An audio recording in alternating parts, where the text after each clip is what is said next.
Hello, my name is Joshua, and first and foremost, I'd like to say thank you for viewing this video. The topic of this video is going to be a certain angle on the psychological mechanisms of Christianity, and that is, why is Christianity so psychologically effective?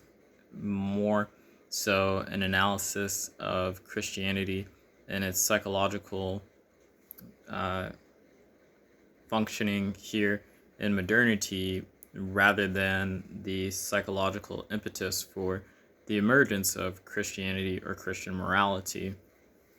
And the first place I would like to start is the fact that Western societies are historically Christian. So, um, first, the fact that even from the time, it's the fact that for most people, from the time that they are learning to socially function, they are disciplined to have a mind that's Christian grammatically oriented, meaning that we do not hit other kids, we do not lie, we do not steal, we do not we do not do certain things, and we get these do not do these things, or you're being a bad boy or you're being a bad girl, from the um, loosely from the Old Testament's Ten Commandments. And most children are instructed to interact with one another from the standpoint of the morality of the Ten Commandments. Not entirely, because, well, even when you tell your kid not to hit you or yell at you or talk back to you, honor thy mother and thy father. So it's pretty much grammaticized into our reasoning about morality from day one.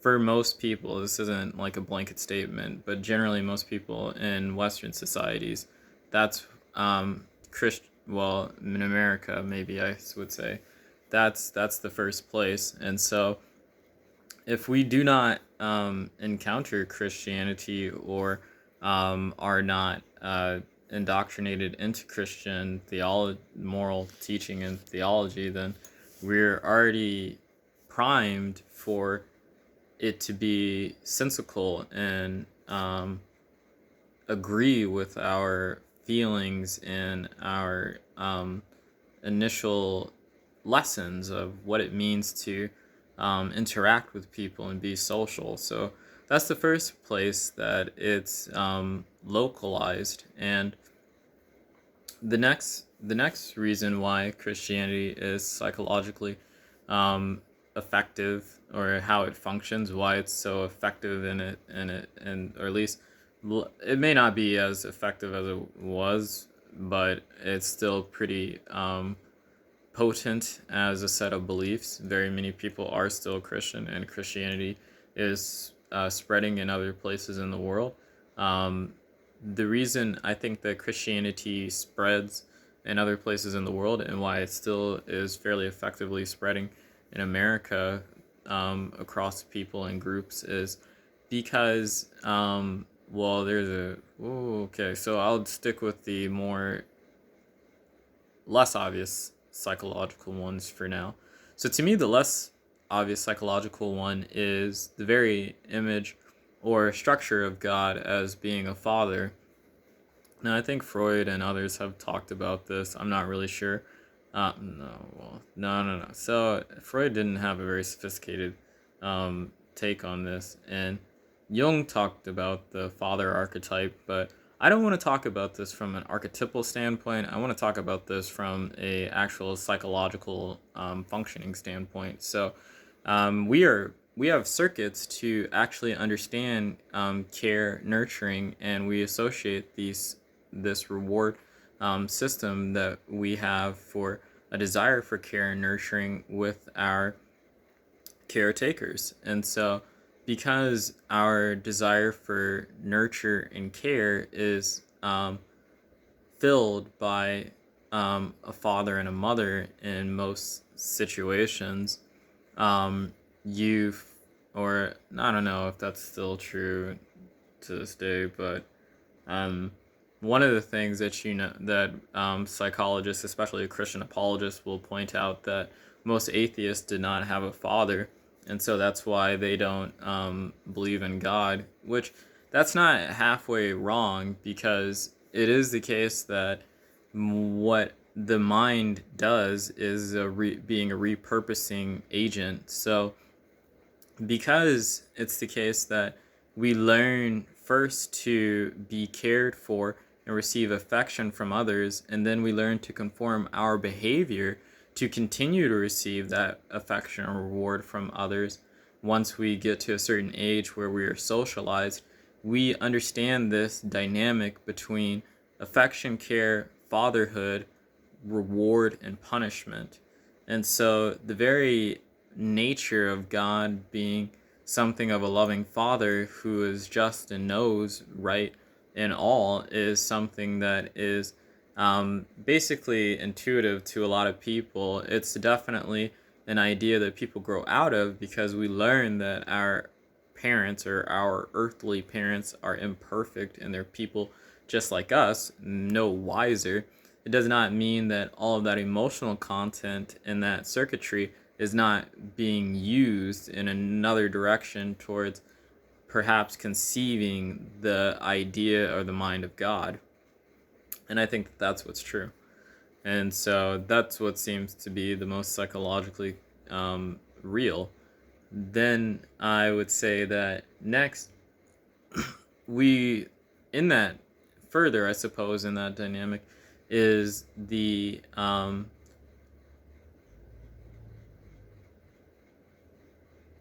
fact that all human beings, because we're social, have the most human beings, for the fact that we're social. When you're talking about psychopaths and sociopaths, this is a bit different. Most human beings, due to the fact that we're social, have the capacity for shame and guilt. And the instinct for shame and guilt, the emotions of shame and guilt, are fundamentally a part of our nervous systems. And you do not have to teach babies or children to feel shame and guilt. What you have to teach babies and children to do is to feel shame and guilt of certain things. So they will feel shame and guilt, but what they learn to feel what they learn is what to feel shame and guilt over. Babies and kids will feel certain ways about what they do. They may feel ashamed or guilty of doing something that you have to teach them. No, it's not wrong to do that. You don't have to feel bad. Don't feel ashamed. But then there are things where you do have to teach them that no, you should feel wronged and or bad or ashamed of that. And they learn to internalize those lessons and associate those things with a feeling of guilt and shame.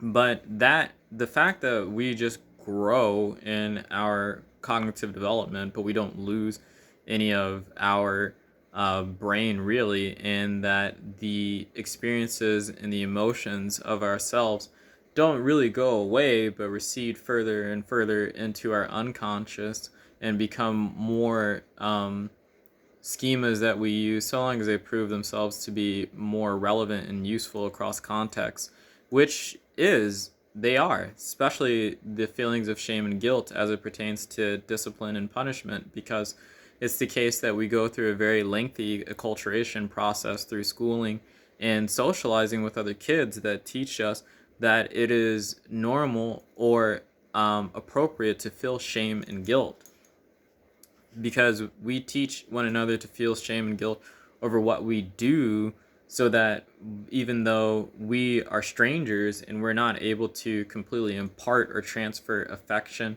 or status or affirmation to people, and maybe in a way that they would like. Little boys are like this. You may not get a little boy to want your affection or your affirmation, but you can make them feel guilty and you can make them feel ashamed. And that's why people try to embarrass one another, and why punitive systems seem so extreme at times, because this is a circuitry that human beings know. We can tap in one another and get one another to modify and conform our behavior, because for the caretaker, it is the desire to continue to receive affection. And as we grow up, parents too even rely on the mechanisms of shame and guilt to manipulate us and amend our behaviors to their wishes or will, or what they might think is what's best for us or the family or whatever. And so this circuitry or this dynamic is then the reason why people feel guilt. It's not that people are evil. People are not evil. But because you feel shame and guilt when it's a confirmation bias that Christianity uses all the time. Well, you feel guilty and you feel ashamed of things you've done.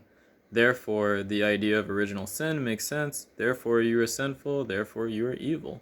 And so you need to ask for forgiveness and be forgiven of those sins. And so that's the same mechanism. And people are going to say you cannot cheapen Christianity down to psychology. No, I don't think that I'm talking about Christianity from the standpoint of what it is as a theological system or a set of morals. I think I'm talking about Christianity as it operates and how it functions given the human mind, and what I should say is the Western mind to a certain extent. But that's why these things work. And then I think that the other aspect of psychology that Christianity relies upon in, well, that's less obvious, is this is going to sound very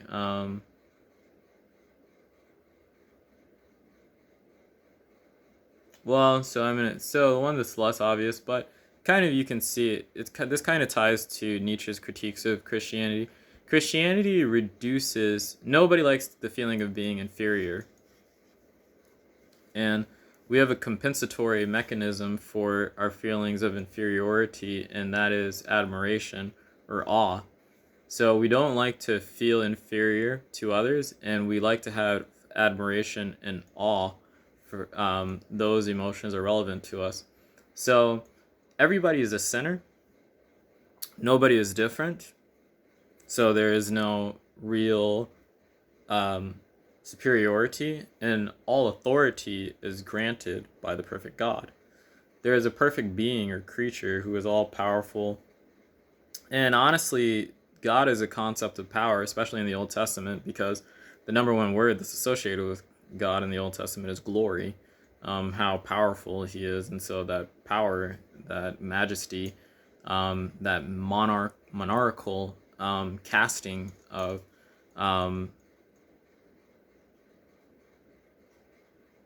deism or whatever, deity, that was a part of the ancient world, because guess what? There were many courts and kings, is the aspect that we know intuitively also because of our evolution. We had the case that there are shamans and tribal leaders and war band leaders and sages and druids and wise ones, people who stood at the head of social structures and dictated and led everyone else. We've had leaders or alphas for since we've been around as a species, most likely. And so that is also the psychological mechanism that Christianity functions on, while also playing on the fact that human beings do not really like to feel inferior. And so you are not inferior to anyone but Christ and God themselves. And so in a way, this allows people to feel superior or to feel over or more than what they may be, because you find very many Christians who think they are something amazing when they're not anything exceptional from any other kind of criteria or way of measuring human potential or traits or whatever. And so also Christianity plays on the fact that everybody has an ego and a sense of narcissism, funnily enough, because it is going to be the case that everybody who is a Christian is made righteous and given their heavenly rewards and have the privilege of sitting at the right hand of God, or the calling of a good, faithful servant. So the fact that we want to be affirmed and rewarded in life, the fact that we want to feel good about ourselves and be aggrandized in ourselves, that Christianity uses that psychological mechanism in a different way. And so um, there it's a confluence of psychological mechanisms that make Christianity function. But this is why it's so sticky, and why it's very difficult to argue people out of their ideas, because the reason why people believe in Christianity is not because it makes sense, or not because it's logical. I know people are not going to like me saying this, but from the standpoint of just how our minds are organized as organisms, and how we are taught to be from a social standpoint, Christianity relies on this architecture. And that's why it's so very powerful, or so very motivating to people, because Jung was right. It comes from our minds, but my analysis of this was more materialistic than